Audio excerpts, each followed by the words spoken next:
Hi అండి, hello, welcome to my channel SN world. Subscribe చేసుకోండి. ఈరోజు సండే కదండి. సండే రోజు మా ఇంట్లో ఏంటంటే ఎప్పుడు మామూలు చికెనే తెచ్చుకుంటున్నామండి. ఈసారి నాటుకోడి తెచ్చుకున్నామండి, నాటుకోడి chicken.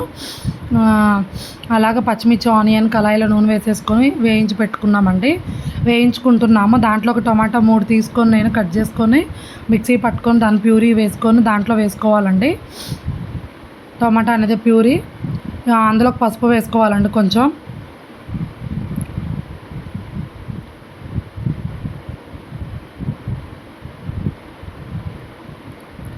One and half spoon అయితే నేను అంటే కొంచెం మగ్గడానికి అని చెప్పి 1.5 స్పూన్ ఉప్పు అయితే వేసేసుకున్నానండి.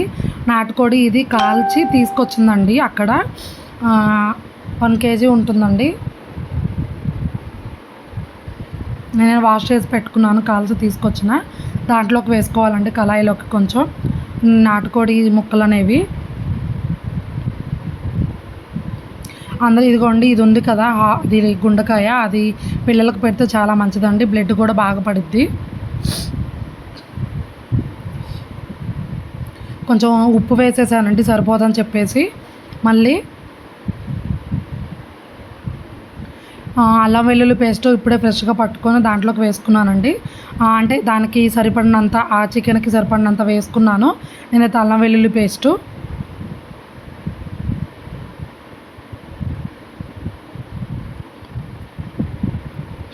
ఆల్మోస్ట్ చాలా వరకు కుక్ అయిపోయిందండి.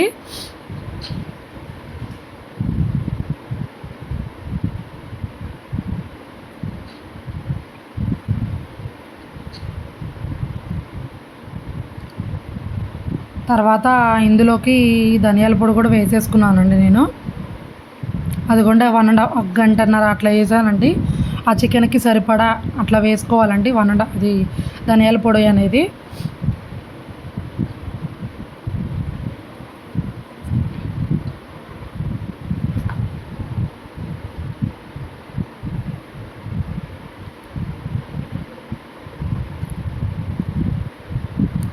బాగా మరుగుతుందండి, కుక్ అవుతుందండి. ఇలా రావాలండి, బాగా ఉడికినట్టు అండి. నాటుకోడి చాలా బాగా ఉడికిందండి. సరిపోకపోతే మళ్ళీ కావాలంటే కొంచెం ఇదేమంటారు ధనియాల పొడి వేసుకోవచ్చు, చికెన్ మసాలా కూడా వేసుకోవచ్చు అండి. నేను తర్వాత కారం వేసేసాను. సరిపోదని చెప్పి మళ్ళీ వేసానండి కారం అయితే.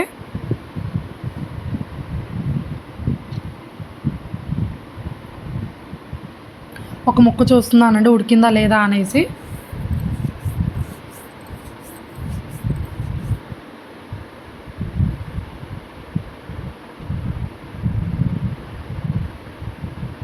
అది కూడా ఉడికిపోయిందండి చాలా వరకు ఆల్మోస్ట్. అందుకని మీకు చూపించానండి ఉడికిందని. నాన్ వెజ్ ఎప్పుడైనా బాగా కుక్ చేసుకోవాలండి, మటన్ అయినా చికెన్ అయినా. ఇప్పుడు మటన్ అయితే ఇంకా బాగా కుక్ చేసుకోవాలండి, చికెన్ అయితే ఊరికనే ఉడికిపోతుందండి. బాగా కుక్ చేసుకుంటే డైజెషన్ అవుతుంది, అలాగే మంచిదండి బాడీకి కూడా. అంతేనండి, ఈ నాటుకోడి పులుసు తయారు చేసే విధానం ఇలాగేనండి. మీరు కూడా ఇలానే చేసేసుకోండి. అంతేనండి. ఈ వీడియో మీకు నచ్చినట్టయితే ప్లీజ్ సబ్స్క్రైబ్ చేసుకోండి. Thank you for watching. Taste అయితే చాలా బాగా వచ్చిందండి. Like and share and subscribe please ఇలాగే చేసుకోండి. మీరు ఎలా చేస్తారో కామెంట్ చేయండి. నేనైతే ఇలానే చేస్తాను.